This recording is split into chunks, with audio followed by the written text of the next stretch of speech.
బీహార్లోని లఖిసరయ్యలో ఘోర రైలు ప్రమాదం చోటు చేసుకుంది.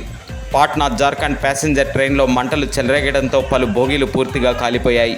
ప్రయాణికులు కిందకు దూకి ప్రాణాలు కాపాడుకున్నారు. అగ్నిమాపక సిబ్బంది మంటలు ఆర్పేందుకు తీవ్రంగా ప్రయత్నిస్తున్నారు. ఈ ప్రమాదంపై రైల్వే శాఖ ప్రకటన చేయాల్సి ఉంది.